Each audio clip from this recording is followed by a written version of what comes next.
everybody? Chanelinked here, and I am riding Ebony, not for the first time, but this is definitely the first vlog that I've done since I've owned the bike. I don't have that camera leashed, so I'm hoping it doesn't fall off. I hope that the suction mount is nice and strong. But yeah, feels so good to be back on a bike riding, and this is quite an incredible upgrade from Ralphie, let me tell you. Ralphie was fun, he was a great first bike, but this bike is on a whole nother level, man. It's like, I went from carbureted to fuel injected, and there's a huge difference. It's incredible. Ralphie can't keep up with this bike. He was a fantastic, strong 2000 Yamaha R1, but I mean, this is a clean, nice, well-kept 2006 Yamaha R1, the Raven color. Not the Raven edition, just Raven color. I always thought that there was some sort of Raven edition, like, oh, this isn't just an R1, it's a Raven edition. But I found out that Raven is just the color, and it's an incredible marketing scheme on people selling their bikes. Like, oh no, this is the Raven edition, man. So anyway, hold up, let me open up my visor. But yeah, feels good to be back. And I've got two things to talk about today. One is the used bike market and buying a used bike, and the other is the first official Chanelinked contest, and it's going to be an annual contest. So I will just get right into the vlog. Oh, stop sign. Oh, sorry, car.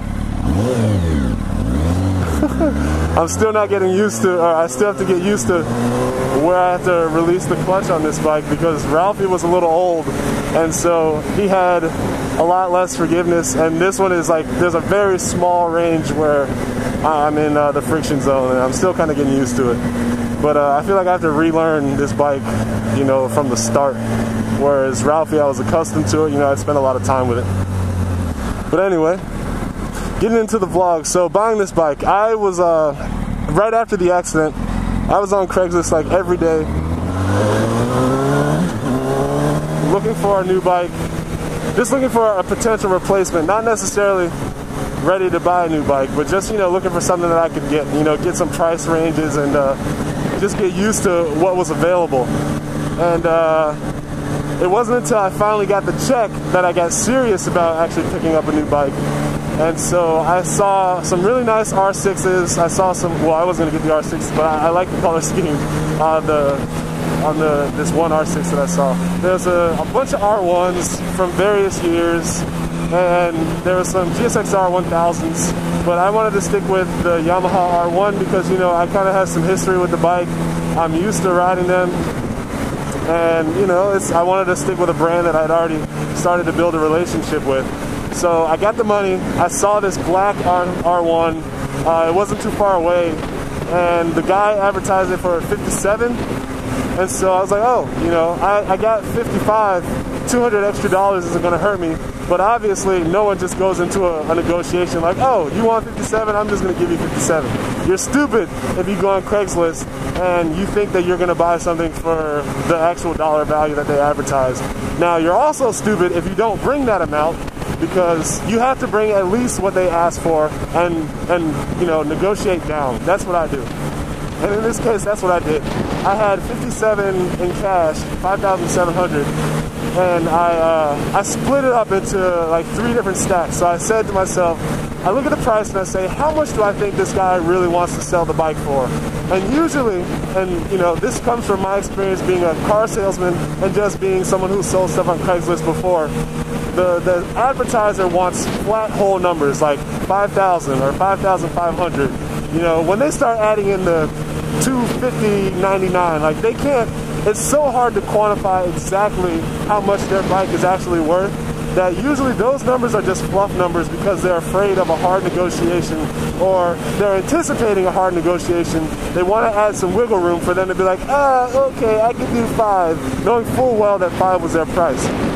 But the trick is, you don't want to go into that situation being disrespectful of the negotiation process. You want to be smart about it. Like, you don't go to him and say, okay, he's selling over 57, so I'm just going to go offer him 5. like right off the bat, because then it makes you look like a hostile negotiator, someone who's like a tight ass who's gonna beat them over the price, and you know they get defensive then, and so you know both of you guys are talking to each other with your arms crossed, and it's not a good look. Let me turn this off because we're not really doing any great riding. You know, this is just street stuff, so I want to save my battery. So anyway, so I say to the guy, I was like, all right, man, I checked out the bike, you know, the VIN numbers matched, it was a nice, clean bike, everything was well taken care of, and I said, how much do I really think that this guy is trying to sell the bike for? But the way that you ask them is the key. You don't just say, okay, so, you know, what are you really selling this for? You introduce the art or the negotiation with logic. You say, okay, you know, I know people when they put stuff on Craigslist, they kind of bump up the price a little bit because of negotiation. So just, I mean, what are you really looking for this bike? That's what you say, something like that. You know what I mean? Saying that you understand that they've inflated the price and that you're interested in cutting out the bullshit and you just want to know how to get down to the nitty gritty. And so he responded by saying, well, I mean, I did advertise the bike at 59 and I brought it down to 57. And so that was like a, you know, for my tactic, my opening tactic, he had an opening response that was, you know, just as respectful, but also, you know, trying to keep the ball back in his court. So then you have to go the next step, and that's when you introduce your first offer. You're like, okay, well, you know, you gotta establish the value in the vehicle and say, you know, I see that you've kept it clean. I see that you're doing this. You know, you've got records. You know, I don't feel shady. You seem like a nice guy.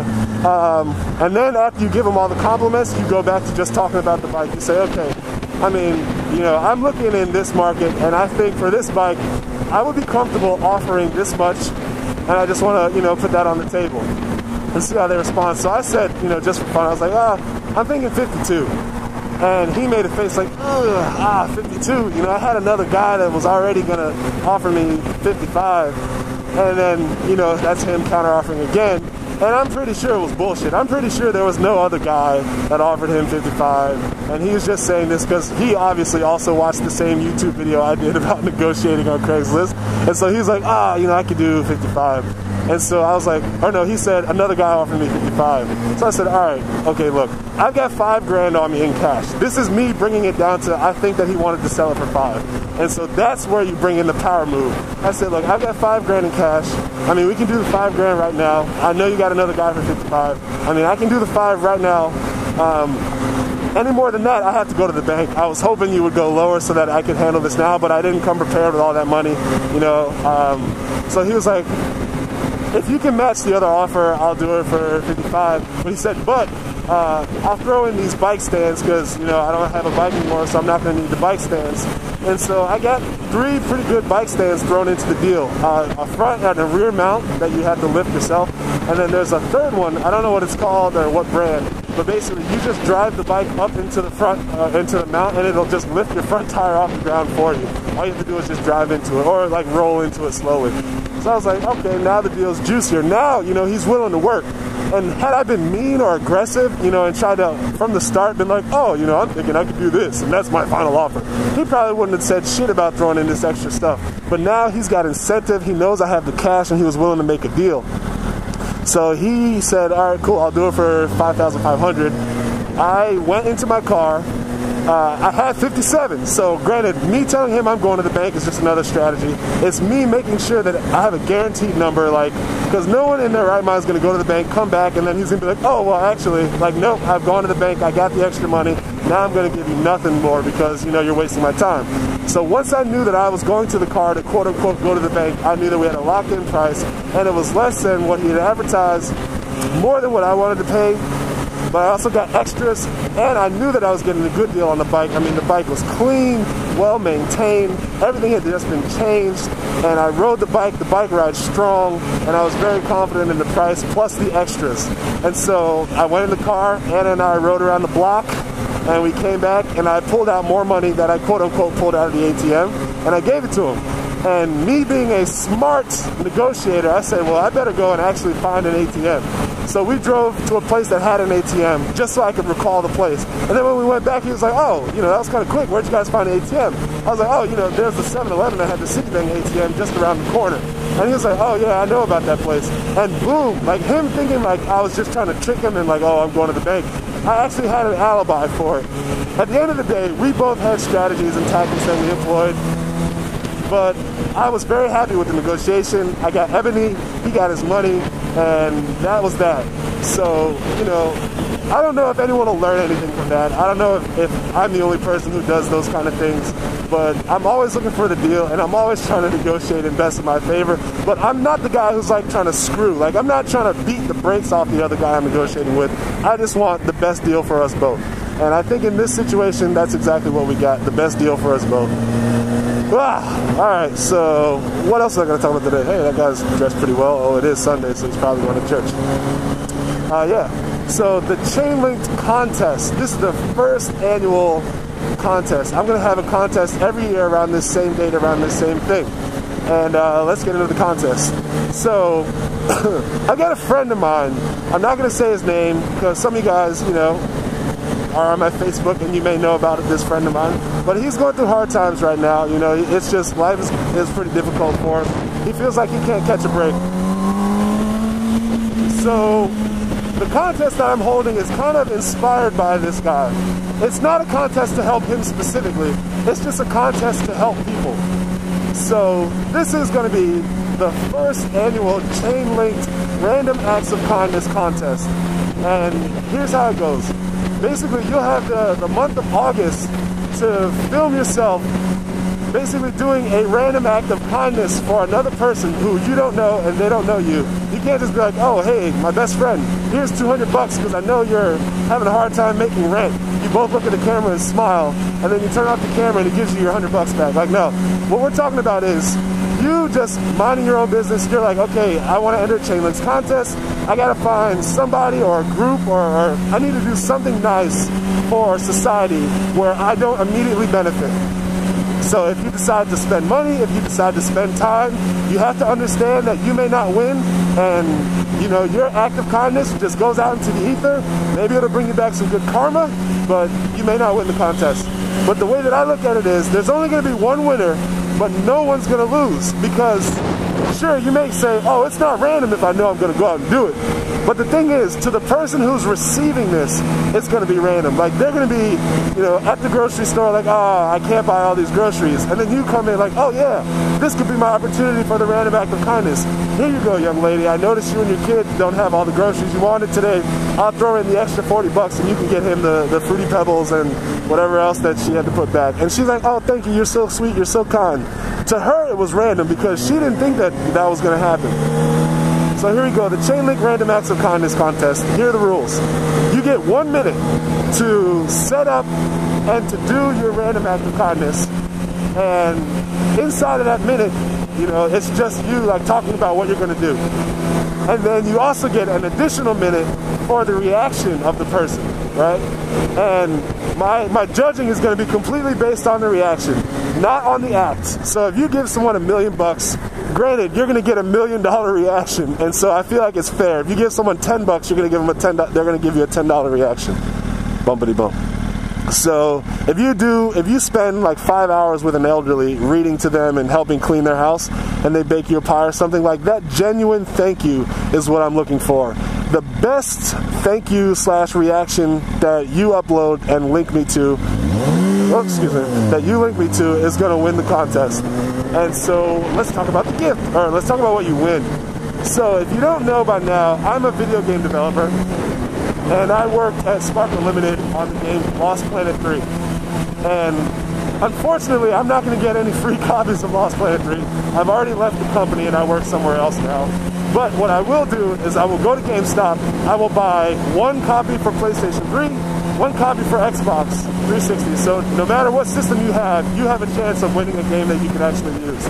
So if you win the contest, I will personalize the copy. You can pick Xbox or PlayStation, and I will also send you a trophy as being not a in-game trophy. I'm talking a legitimate, go to a trophy maker, get you a trophy made as the first annual, what is it? Oh, I forgot the name of the contest. The first annual Chainlinked Random Acts of Kindness contest winner. So you get the trophy, you get the game, and hopefully, like I said, there's going to be no losers, because if 50 people enter the contest, then that means that 50 people out in the world somewhere or even more, you know, had something happen to them randomly that was just completely genuine and kind. Even if you were motivated to do this act, to them it's random, and that's the key. They don't necessarily know about the contest, so they go about their day thinking, wow, this really nice guy or girl just out of nowhere came and did this really nice thing.